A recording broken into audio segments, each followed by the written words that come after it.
ಶೃಂಗೇರಿ ಶಾರದಾಂಬೆ ಸನ್ನಿಧಿಯಲ್ಲಿ ದೊಡ್ಡಗೌಡರ ಕುಟುಂಬ ಈಗ ಬಂದಿದೆ, ಅಲ್ಲಿದೆ. ನಿನ್ನೆ ರಾತ್ರಿಯಿಡಿಯಲ್ಲೇ ವಾಸ್ತವ್ಯ ಹೂಡಿದ್ರು. ಕಾಪಾಡು ಶಾರದಾಂಬೆ ಅಂತ ಈಗ ದೇವರ ಮೊರೆ ಹೋಗಿದ್ದಾರೆ ದೊಡ್ಡಗೌಡರ ಕುಟುಂಬ.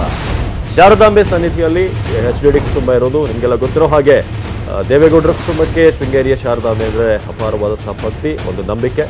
ರಾತ್ರಿಯಿಡೀ ಮಠದಲ್ಲೇ ತಂಗಿದ ದೇವೇಗೌಡರ ಫ್ಯಾಮಿಲಿ ಶೃಂಗೇರಿ ಶಾರದಾಂಬೆಗೆ ವಿಶೇಷವಾದಂತಹ ಪೂಜೆ, ಚಂಡಿಕಾ ಯಾಗವನ್ನು ಕೂಡ ಮಾಡುವಂತವರಿದ್ದಾರೆ.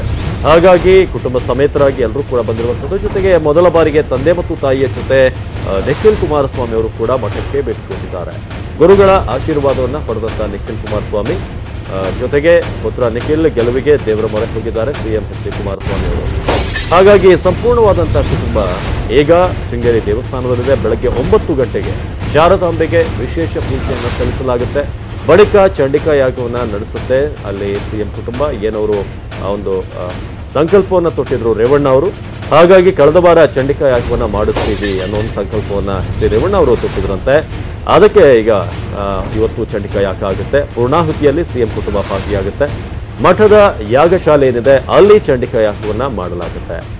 ಇನ್ನು ಮನಸ್ಸಿನ ಸಂಕಲ್ಪ ಸಿದ್ಧಿಗಾಗಿ ನಡೆಸುವಂತಹ ಚಂಡಿಕಾ ಯಾಗ ಇದು. ಹಾಗಾಗಿ ಕುಟುಂಬ ಸಮೇತ ಬಹಳ ಭಕ್ತಿ ಶ್ರದ್ಧೆಯಿಂದ ಅಲ್ಲಿ ಇದ್ದಾರೆ. ಈಗ ನೀವು ಶೃಂಗೇರಿಯಲ್ಲಿ ಹೆಲಿಕಾಪ್ಟರ್ ಮೂಲಕ ಮುಖ್ಯಮಂತ್ರಿ HD ಕುಮಾರಸ್ವಾಮಿ, ಅವರ ಪತ್ನಿ ಅನಿತಾ ಕುಮಾರಸ್ವಾಮಿ, ಇನ್ನು ದೇವೇಗೌಡರು ಮತ್ತು ಚೆನ್ನಮ್ಮ ದಂಪತಿ ಅವರು ಕೂಡ ಬರ್ತಿರುವಂಥದ್ದನ್ನು ನೋಡ್ತಾ ಇದ್ರಿ. ಶೃಂಗೇರಿಯಲ್ಲಿ ಅವರಿಗೆ ಸ್ವಾಗತ ಸಿಕ್ತು.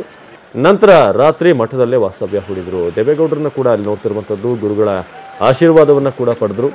ರಾತ್ರಿ ಇಡೀ ಶೃಂಗೇರಿಯಲ್ಲೇ ವಾಸ್ತವ್ಯ ಹೂಡಿ ಇವತ್ತು ಬೆಳಗ್ಗೆ 9 ಗಂಟೆಗೆ ವಿಶೇಷವಾದಂಥ ಪೂಜೆ, ಏನು ಯಾಗಶಾಲೆಯಲ್ಲಿ ಚಂಡಿಕಾ ಯಾಗ ಕೂಡ ನೆರವೇರುತ್ತೆ.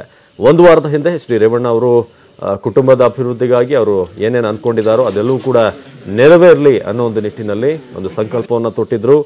ಹಾಗಾಗಿ ಆ ಒಂದು ಸಂಕಲ್ಪಕ್ಕೆ ಪ್ರತಿಯಾಗಿ ಈಗ ಚಂಡಿಕಾ ಯಾಗ ಆಗುತ್ತೆ. ಈಗ ನೋಡ್ತಾ ಇದ್ರಿ ಗುರುಗಳ ಆಶೀರ್ವಾದವನ್ನು ಪಡೆಯುತ್ತಿರುವಂಥದ್ದು. ಶೃಂಗೇರಿ ಪೀಠದ ಗುರುಗಳ ಒಂದು ಆಶೀರ್ವಾದನ ಪಡೆದರು. ಜೊತೆಗೆ ಮುಂದಿನ ಲೋಕಸಭಾ ಚುನಾವಣೆ ಬಗ್ಗೆ ಏನು ಪ್ರಜ್ವಲ್ ರೇವಣ್ಣ ಮತ್ತು ನಿಖಿಲ್ ಕುಮಾರಸ್ವಾಮಿ ಇಬ್ಬರು ಕೂಡ ನಿಲ್ಲುವಂಥ ಒಂದು ವಿಚಾರ ಏನಿದೆ ಹಾಸನ ಮತ್ತು ಮಂಡ್ಯ ಕ್ಷೇತ್ರದಲ್ಲಿ, ಅದಕ್ಕೆ ಸಂಬಂಧಪಟ್ಟಂತೆ ಗುರುಗಳ ಒಂದು ಸಲಹೆಯನ್ನು ಕೂಡ ಪಡೆದಿರಬಹುದು ಈ ಸಂದರ್ಭದಲ್ಲಿ ಅಂತ. ಇನ್ನು ಇವತ್ತು 9 ಗಂಟೆಗೆ ಶೃಂಗೇರಿಯ ಯಾಗಶಾಲೆಯಲ್ಲಿ ಚಂಡಿಕಾ ಯಾಗ ನಡೆಯುತ್ತೆ. ಈ ಹಿಂದೆ ಕೂಡ ಬಹಳ ವರ್ಷಗಳಿಂದ ಶೃಂಗೇರಿಗೆ ಬರ್ತಾ ಇರೋದು ಗೊತ್ತಿರುವಂಥದ್ದು. ಈ ರೀತಿಯಾಗಿ ಈ ಬಾರಿ ಕೂಡ ಭೇಟಿ ಕೊಟ್ಟಿದ್ದಾರೆ. ಯಾಗ ಆಗುತ್ತೆ.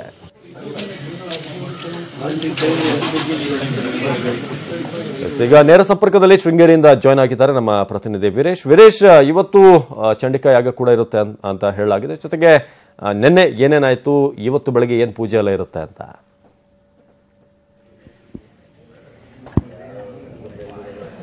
ಲೋಕಸಭಾ ಚುನಾವಣೆ ಏನು ಸಮೀಪಿಸುತ್ತಿದ್ದಂತೆ ಏನು ಕಾಪಾಡು ದೇವರೇ ಅಂತ ಶಾರದಾಂಬೆಯ ಮೊರೆ ಹೋಗಿರುವಂಥದ್ದು CM ಕುಟುಂಬ. ಇವತ್ತು ಏನು ಚಂಡಿಕಾ ಯಾಗ ನಡೆಸ್ತಿದ್ದಾರೆ. ಜೊತೆಗೆ ವಿಶೇಷ ಶಾರದಾಂಬೆ ಸನ್ನಿಧಿಯಲ್ಲಿ ವಿಶೇಷ ಪೂಜೆ ಕೂಡ ಸಲ್ಲಿಸ್ತಾ ಇರುವಂಥದ್ದು. ನಾವೀಗ ಏನು ಚಂಡಿಕಾ ಯಾಗದ ಶಕ್ತಿ ದೇವತೆ ಶಕ್ತಿ ಗಣಪತಿ ಪ್ರದೋಷ ಕಾರ್ಯಾಲಯದಲ್ಲಿದ್ದೀವಿ ಅವಿನಾಶ್. ಈಗ ಇಲ್ಲಿ ನೋಡ್ತಾ ಇರ್ಬೋದು, ಈಗಾಗಲೇ ಏನು ಚಂಡಿಕಾ ಯಾಗದ ಸಕಲ ಸಿದ್ಧತೆ ನಡೀತಾ ಇರುವಂಥದ್ದು. ಈಗ 5 ಜನ ಅರ್ಚಕರು ನಡೆಸುವಂತಹ ಚಂಡಿಕಾ ಯಾಗದಲ್ಲಿ ಈಗಾಗಲೇ ಒಳಭಾಗದಲ್ಲೂ ಈಗ ಸೌದಿಗಳನ್ನು ತಂದು ಇಟ್ಟಿರುವಂಥದ್ದು. ಜೊತೆಗೆ ಒಳಭಾಗದಲ್ಲೂ ಕೂಡ ನೋಡ್ತಾ ಇರ್ಬೋದು, ಈಗಾಗಲೇ ಏನು ಅರ್ಚಕರು ಸಕಲ ಸಿದ್ಧತೆಗಳನ್ನ ಮಾಡ್ಕೊಳ್ತಾ ಇದ್ದಾರೆ. 5 ಸೋಮಯ್ಯಜಿ ಏನು ಅರ್ಚಕರು ಸೋಮಯ್ಯಜಿ ಇದ್ದಾರೆ. ಇವರ ನೇತೃತ್ವದಲ್ಲಿ ಇದು ಚಂಡಿಕಾ ಯಾಗ ನಡೆಯುವಂಥದ್ದು. ಏನು ಯಾವುದೇ ಕಷ್ಟಗಳು ಬಂದರೂ ಕೂಡ ಆ ಕುಮಾರಸ್ವಾಮಿ ದೇವೇಗೌಡರ ಕುಟುಂಬ ಏನು ಶಕ್ತಿ ದೇವತೆಯ ಮೊರೆ ಹೋಗುವಂಥದ್ದು. ಇವತ್ತು ಕೂಡ ಏನು ಲೋಕಸಭಾ ಚುನಾವಣೆ ಈಗಾಗಲೇ ಏನು ಇನ್ನೇನು ಕೆಲವು ತಿಂಗಳು ಬಾಕಿ ಇರುವಂಥ ಹಿನ್ನೆಲೆಯಲ್ಲಿ ಇವತ್ತು ಆ ಶಕ್ತಿ ದೇವತೆಗೆ ಪೂಜೆ ಸಲ್ಲಿಸ್ತಾ ಇರುವಂಥದ್ದು. ಜೊತೆಗೆ ಏನು ಚಂಡಿಕಾ ಯಾಗ ನಡೆಸ್ತಾರೆ. ಏನು ಇದೇ ಮೊದಲ ಬಾರಿಗೆ ನಿಖಿಲ್ ಕುಮಾರಸ್ವಾಮಿ ಕೂಡ ಇವತ್ತು ಶಾರದಾಂಬೆ ಸನ್ನಿಧಿಗೆ ಬಂದಿರುವಂಥದ್ದು. ಕಳೆದ ರಾತ್ರಿ ಆ ದೇವಿಯ ದರ್ಶನ ಪಡೆದು ಗುರುಗಳ ಆಶೀರ್ವಾದ ಕೂಡ ಪಡೆದಿರುವಂಥದ್ದು. ಇವತ್ತು ಏನು ಮೊಮ್ಮಕ್ಕಳ ಭವಿಷ್ಯಕ್ಕಾಗಿ ಜೊತೆಗೆ ಲೋಕಸಭಾ ಟಿಕೆಟ್ ಗೊಂದಲದಲ್ಲಿ ಇರುವಂತಹ CM ಕುಟುಂಬ ಇವತ್ತು ವಿಶೇಷ ಪೂಜೆ ಮತ್ತೆ ಆ ಚಂಡಿಕಾ ಯಾಗವನ್ನ ನಡೆಸ್ತಾ ಇರುವಂಥದ್ದು ಅವಿನಾಶ್. ಜೊತೆಗೆ ಯಾವುದೇ ಕಷ್ಟಗಳು ಬಂದರೂ ಕೂಡ ಆ CM ಕುಟುಂಬ ಇಲ್ಲಿ ಬರುವಂಥದ್ದು. ಈಗ ನೋಡ್ತಾ ಇರ್ಬೋದು ಒಳಭಾಗದಲ್ಲಿ ಈಗಾಗಲೇ ಏನು ಚಂಡಿಕಾ ಹೋಮ ಈಗಷ್ಟೇ ಆರಂಭ ಆಗ್ತಿರುವಂಥದ್ದು. ಅಂದರೆ ಗಣಪತಿಗೆ ವಿಶೇಷ ಪೂಜೆ ಸಲ್ಲಿಸಿ ಆ ಹೋಮವನ್ನು ಆರಂಭಿಸ್ತಾ ಇರುವಂಥದ್ದು. ಏನು ಸೋಮಯ್ಯಜಿ ಇದ್ದಾರೆ ಅರ್ಚಕರು, ಅವರ ನೇತೃತ್ವದಲ್ಲಿ ನಡೆಯುವಂಥದ್ದು. ಇದು 5 ಜನ ಅರ್ಚಕರು ನಡೆಸುವಂಥ ಹೋಮ ಆಗಿರುತ್ತೆ. ಈ ಹೋಮ ಅಂದರೆ ಮನಸ್ಸಿನ ಸಿದ್ಧಿಗಾಗಿ ನಡೆಸುವಂಥ ಹೋಮ. ಜೊತೆಗೆ ಯಾವುದೇ ಕಷ್ಟಗಳು ಇದ್ರೂ ಕೂಡ ದೂರ ಆಗಬೇಕು, ಮನಸ್ಸಿಗೆ ನೆಮ್ಮದಿ ಸಿಗಬೇಕು, ಜೊತೆಗೆ ಮೊಮ್ಮಕ್ಕಳ ಭವಿಷ್ಯ ಉತ್ತಮ ಆಗಬೇಕು ಅನ್ನೋ ಹಿನ್ನೆಲೆಯಲ್ಲಿ ದೇವೇಗೌಡರ ಕುಟುಂಬ ಈಗಾಗಲೇ ಕಳೆದ ರಾತ್ರಿ ರಾತ್ರಿ ಬಂದು ಇವತ್ತು ಚಂಡಿಕಾ ಯಾಗ ಮಾಡ್ತಾ ಇರುವಂಥದ್ದು, ಜೊತೆಗೆ ವಿಶೇಷ ಪೂಜೆ ಕೂಡ ಸಲ್ಲಿಸುವಂಥದ್ದು. ಈಗಾಗಲೇ ಹೋಮ, ಚಂಡಿಕಾ ಹೋಮ ನಡೀತಾ ಇರುವಂಥದ್ದು. ಅವಿನಾಶ್ ಆಗ್ಲೇ ಏನು ಸೋಮಯಾಜಿ ನೇತೃತ್ವದಲ್ಲಿ ನಡೀತಾ ಇದೆ. ಒಳಭಾಗದಲ್ಲಿ ಈಗಾಗಲೇ ಆ ಗಣಪತಿಗೆ ಪೂಜೆ ಸಲ್ಲಿಸಿ ಈಗ ಏನು ಹೋಮವನ್ನ ಆರಂಭಿಸ್ತಾ ಇದ್ದಾರೆ. ನಾವೀಗ ಎಕ್ಸ್ಕ್ಲೂಸಿವ್ ಆಗಿ ನೇರ ದೃಶ್ಯಾವಳಿಗಳು ಕೂಡ ನೋಡ್ತಾ ಇದೀವಿ. ಅವಿನಾಶ್, ಏನು ಯಾವುದೇ ಕಷ್ಟಗಳು ಬಂದರೂ ಕೂಡ ಸಿಎಂ ಕುಟುಂಬ ಇಲ್ಲಿಗೆ ಆ ಶಕ್ತಿ ದೇವತೆಯನ್ನು ನಂಬಿರುವಂಥದ್ದು, ಅಪಾರವಾದಂತ ನಂಬಿಕೆಯನ್ನ ಶಕ್ತಿ ದೇವತೆ ಶಾರದಾಂಬೆಯ ಮೇಲೆ ಇಟ್ಟಿರುವಂಥದ್ದು. ಹಾಗಾಗಿ ಇವತ್ತು ಚಂಡಿಕಾ ಯಾಗದ ನಡೆಸ್ತಿದ್ದಾರೆ, ಜೊತೆಗೆ ವಿಶೇಷ ಪೂಜೆ ನಡೆಸ್ತಿದ್ದಾರೆ. ಏನು ಪ್ರಜ್ವಲ್ ರೇವಣ್ಣ ಮತ್ತು ನಿಖಿಲ್ ಕುಮಾರಸ್ವಾಮಿಯನ್ನ ಲೋಕಸಭಾ ಕಣಕ್ಕೆ ಇಳಿಸಬೇಕಾ ಅನ್ನೋ ಒಂದು ಚಿಂತನೆಯಲ್ಲಿದ್ದಾರೆ. ಈಗಾಗಲೇ ನಿಖಿಲ್ ಕುಮಾರಸ್ವಾಮಿ ಮಂಡ್ಯದಿಂದ ಸ್ಪರ್ಧಿಸ್ತಾರೆ ಅಂತಾನೂ ಕೂಡ ಹೇಳಲಾಗ್ತಾ ಇದೆ. ಹಾಗಾಗಿ ಇವತ್ತು ವಿಶೇಷ ಪೂಜೆ ಸಲ್ಲಿಸ್ತಿದ್ದಾರೆ. ಇವತ್ತು ಮೊದಲ ಬಾರಿಗೆ ನಿಖಿಲ್ ಕುಮಾರಸ್ವಾಮಿ ಚಿಕ್ಕಮಗಳೂರಿನ ಕುಟುಂಬ ಈಗ ಎಷ್ಟೊತ್ತಿಗೆ ಬರ್ತಾರೆ ಅಂತ ಯಾಗಶಾಲೆಗೆ, ಎಷ್ಟೊತ್ತಿಗೆ ಬರುವಂತ ನಿರೀಕ್ಷೆ ಇದೆ ಅಲ್ಲಿ?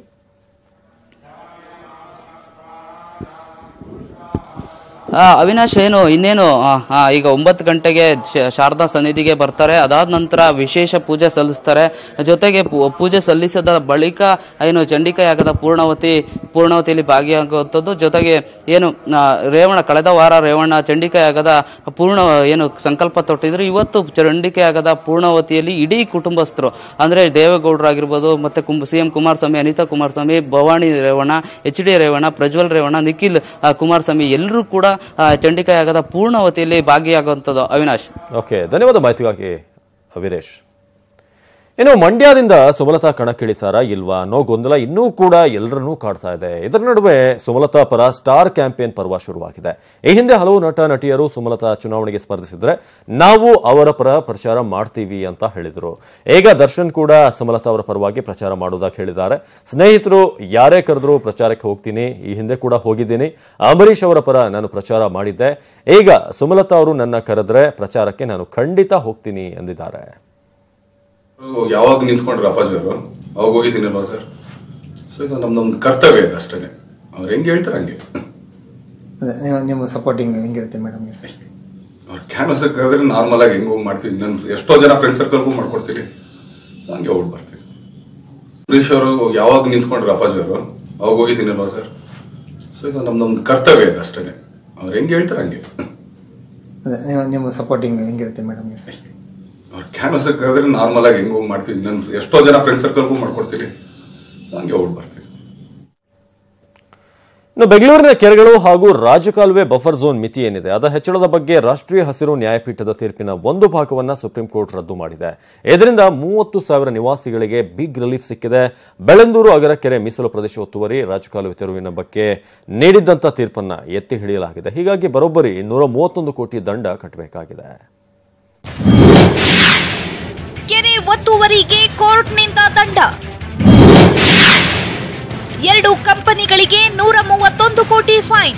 ಬೆಳ್ಳಂದೂರು ಅಗರಕೆರೆಯ 3 ಎಕರೆ 10 ಗುಂಟೆ ಮೀಸಲು ಜಾಗವನ್ನು ಒತ್ತುವರಿ ಮಾಡಿ ಕಟ್ಟಡ ನಿರ್ಮಾಣ ಹಾಗೂ ರಾಜಕಾಲುವೆ ಡೈವರ್ಟ್ ಮಾಡಿದ್ದ ಮಂತ್ರಿ ಟೆಕ್ ಝೋನ್ ಹಾಗೂ ಕೋರ್ ಮೈಂಡ್ ಸಾಫ್ಟ್ವೇರ್ ಕಂಪನಿಗೆ ಕಾನೂನು ತಕ್ಕ ಶಾಸ್ತಿ ಮಾಡಿದೆ. 2 ಕಂಪನಿಗಳು ಇದೀಗ ಬರೋಬ್ಬರಿ 131 ಕೋಟಿ ರೂಪಾಯಿ ದಂಡ ಕಟ್ಟಬೇಕಿದೆ. ಕೆರೆಗಳ ಸುತ್ತಲಿನ ಪ್ರದೇಶದ ಹಾಗೂ ರಾಜಕಾಲುವೆ ಬಫರ್ ಝೋನ್ ಮಿತಿ ಹೆಚ್ಚಳ ಕುರಿತಂತೆ ಎನ್ಜಿಟಿ ನೀಡಿದ್ದ ತೀರ್ಪಿನ ಒಂದು ಭಾಗವನ್ನು ಸುಪ್ರೀಂ ಕೋರ್ಟ್ ರದ್ದುಗೊಳಿಸಿದೆ. ಆದರೆ ಮಂತ್ರಿ ಟೆಕ್ ಝೋನ್ ಹಾಗೂ ಕೋರ್ ಮೈಂಡ್ ಮೇಲ್ಮನವಿಯನ್ನು ವಜಾಗೊಳಿಸಿದೆ. ಹೀಗಾಗಿ ಕೆರೆ ರಾಜಕಾಲುವೆ ಬಫರ್ ಝೋನ್ನಲ್ಲಿ ಮನೆ ಕಟ್ಟಿದವರಿಗೆ ಬಿಗ್ ರಿಲೀಫ್ ಸಿಕ್ಕಿದ್ದು ಡಿಸಿಎಂ ಪರಮೇಶ್ವರ್ ಸ್ವಾಗತಿಸಿದ್ದಾರೆ. 35 ಮೀಟರ್ಗೆ ನಾವು ಕರ್ನಾಟಕದ ನಿಯಮದಲ್ಲಿ 35 ಮೀಟರ್ಗೆ ಮಾಡಿದ್ದು. ಒಂದು ವೇಳೆ 75 ಮೀಟರ್ನ ಅವರೇನಾದರೂ ತೀರ್ಮಾನ ಮಾಡಿದರೆ ಸುಮಾರು 36,000 ಮನೆಗಳು ಮತ್ತು ಕಮರ್ಷಿಯಲ್ ಎಸ್ಟಾಬ್ಲಿಷ್ಮೆಂಟನ್ನು ಹೊಡೆದಾಕಬೇಕಾಗಿತ್ತು. ಮತ್ತು ಮುಂದೆ ಯಾವುದೇ ರೀತಿಯಲ್ಲಿ ಬೆಳವಣಿಗೆ ಕೂಡ ಆಗೋದಕ್ಕೆ ಸಾಧ್ಯ ಆಗ್ತಿರಲಿಲ್ಲ. ಅದಕ್ಕಾಗಿ ನಮಗೆ ರಿಲೀಫ್ ಸಿಕ್ಕಿದೆ. ಭಾಳ ನಾನು ಅದನ್ನು ಸ್ವಾಗತ ಮಾಡಿದ್ದೇನೆ. ಸುಪ್ರೀಂ ಕೋರ್ಟ್ ಹೇಳಿದ್ದೇನು? ಮಂತ್ರಿ ಟೆಕ್ ಝೋನ್ ಪರಿಸರಕ್ಕೆ ಹಾನಿ ಉಂಟು ಮಾಡಿದೆ. ಹಾಗಾಗಿ ಸಂಸ್ಥೆಯು ಯೋಜನಾ ವೆಚ್ಚದ 5% ಅಂದ್ರೆ 117.5 ಕೋಟಿ ರೂಪಾಯಿ ದಂಡ ಪಾವತಿಸಬೇಕಿದೆ. ಕೋರ್ ಮೈಂಡ್ ಸಾಫ್ಟ್ವೇರ್ 13.5 ಕೋಟಿ ರೂಪಾಯಿ ದಂಡ ಕಟ್ಟಬೇಕಿದೆ. ಒತ್ತುವರಿ ಮಾಡಿ 3 ಎಕರೆ 10 ಗುಂಟೆಯಲ್ಲಿ ಕಟ್ಟಿರುವ ಕಟ್ಟಡಗಳನ್ನು ಸ್ವಂತ ಖರ್ಚಿನಲ್ಲಿ ತೆರವು ಮಾಡಬೇಕು. ಕಟ್ಟಡ ತೆರವಿನಿಂದ ಉಂಟಾಗುವ ತ್ಯಾಜ್ಯವನ್ನು ವೈಜ್ಞಾನಿಕವಾಗಿ ಸಂಸ್ಕರಣೆ ಮಾಡಬೇಕು. ಇದರ ಜೊತೆಗೆ ಮುಚ್ಚಿರುವ ರಾಜಕಾಲುವೆಯನ್ನು ಮೂಲ ನಕ್ಷೆಯಂತೆ ಮರು ನಿರ್ಮಾಣ ಮಾಡಬೇಕು. ಏನಿದು ಪ್ರಕರಣ ಅನ್ನೋದನ್ನ ನೋಡೋದಾದ್ರೆ, ಅಗರ ಬೆಳ್ಳಂದೂರು ಕೆರೆ ಭಾಗದಲ್ಲಿ ಸಾಫ್ಟ್ವೇರ್ ಪಾರ್ಕ್, ಅಪಾರ್ಟ್ಮೆಂಟ್ ಹಾಗೂ ವಾಣಿಜ್ಯ ಕಟ್ಟಡ ಸೇರಿದಂತೆ ಮಿಶ್ರ ಬಳಕೆಗಾಗಿ ಕೆಐಎಡಿಬಿ ಅಧಿಸೂಚನೆ ಹೊರಡಿಸಿತ್ತು.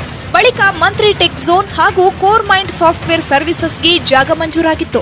ಆದ್ರೆ ಈ ಎರಡು ಕಂಪನಿಗಳು ತಮ್ಮ ಭೂಮಿಯಲ್ಲದ 3 ಎಕರೆ 10 ಗುಂಟೆ ಜಾಗವನ್ನು ಒತ್ತುವರಿ ಮಾಡಿಕೊಂಡು ರಾಜಕಾಲುವೆಯನ್ನು ಮುಚ್ಚಿ ಮಾರ್ಗ ಬದಲಿಸಿತ್ತು.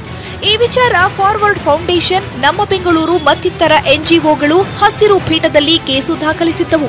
ಅಲ್ಲದೆ ಕೆರೆ ಮೀಸಲು ಪ್ರದೇಶವನ್ನು 30 ಮೀಟರ್ನಿಂದ 75 ಮೀಟರ್ಗೆ ಏರಿಕೆ ಮಾಡಲಾಗಿತ್ತು. ಪ್ರೈಮರಿ 50, ಸೆಕೆಂಡರಿ 35 ಹಾಗೂ ಸಣ್ಣ ನೀರುಗಾಲುವೆ ಬಫರ್ ಝೋನ್ ಪ್ರದೇಶವನ್ನು 25 ಮೀಟರ್ ಏರಿಕೆ ಮಾಡಿತ್ತು. ಇದರಿಂದ 30,000ಕ್ಕೂ ಹೆಚ್ಚು ಮನೆ, ವಾಣಿಜ್ಯ ಕಟ್ಟಡ ನಿರ್ಮಾಣ ಮಾಡಿದವರಿಗೆ ಸಮಸ್ಯೆಯಾಗಿತ್ತು. ಎರಡೂ ಕಂಪನಿಯವರು ಎನ್ಜಿಟಿ ಮೇನ್ ಬೆಂಚ್ ಪ್ರಶ್ನಿಸಿದರೂ ಪ್ರಯೋಜನ ಆಗಿರಲಿಲ್ಲ. ಆ ಬಳಿಕ ಸುಪ್ರೀಂನಲ್ಲಿ ಮೇಲ್ಮನವಿ ಸಲ್ಲಿಸಿದ ಬಳಿಕ ಈ ತೀರ್ಪು ನೀಡಿದೆ. ಒಟ್ಟಾರೆ ಬೆಂಗಳೂರಿನ ಪರಿಸರವನ್ನು ಬಲಾಢ್ಯರು ನಾಶಗೊಳಿಸಲು ಮುಂದಾದ್ರೆ ಕಾನೂನು ಕುಣಿಕೆಗೆ ಸಿಲುಕುವುದು ಗ್ಯಾರಂಟಿ ಅನ್ನೋದಕ್ಕೆ ಮಂತ್ರಿ ಟೆಕ್ ಝೋನ್ ಒಂದು ಲೇಟೆಸ್ಟ್ ಉದಾಹರಣೆ ಎನ್ನಬಹುದು. ಕ್ಯಾಮರಾ ಪರ್ಸನ್ ಪವನ್ ಜೊತೆ ಶ್ಯಾಮ್, ನ್ಯೂಸ್ 18 ಕನ್ನಡ, ಬೆಂಗಳೂರು. ಪ್ರದೇಶದ ಸಂತ ಕಬೀರ್ ನಗರದಲ್ಲಿ ಬಿಜೆಪಿಯ ಸಂಸದ ಹಾಗೂ ಶಾಸಕ ಬೂಟಲ್ಲಿ ಹೊಡೆದಾಡಿಕೊಂಡಿದ್ದಾರೆ. ಶಿಲಾನ್ಯಾಸ ಕಾರ್ಯಕ್ರಮವೊಂದರ ಆಹ್ವಾನ ಪತ್ರಿಕೆಯಲ್ಲಿ ಹೆಸರು ಹಾಕುವ ವಿಚಾರಕ್ಕೆ ಈ ಜಗಳ ಶುರುವಾಗಿದೆ. ತುಂಬಿದ ಸಭೆಯಲ್ಲಿ ಮೊದಲು ವಾಗ್ವಾದದಿಂದ ಶುರುವಾದಂತಹ ಜಗಳ ಕೊನೆಗೆ ಬೂಟಲ್ಲಿ ಹೊಡೆದಾಡಿಕೊಳ್ಳುವ ಮಟ್ಟಕ್ಕೆ ಹೋಗಿತ್ತು. ಇನ್ನು ಒಬ್ಬರಿಗೊಬ್ಬರು ಕಪಾಳಕ್ಕೆ ಚೆನ್ನಾಗಿ ಹೊಡ್ಕೊಂಡಿದ್ದಾರೆ. ಸಂಸದ ಶರತ್ ತ್ರಿಪಾಠಿ, ಶಾಸಕ ರಾಕೇಶ್ ಸಿಂಗ್ ಬಕೇಲಾಗೆ ಬೂಟಲ್ಲಿ ಹೊಡೆದಿದ್ದಾರೆ.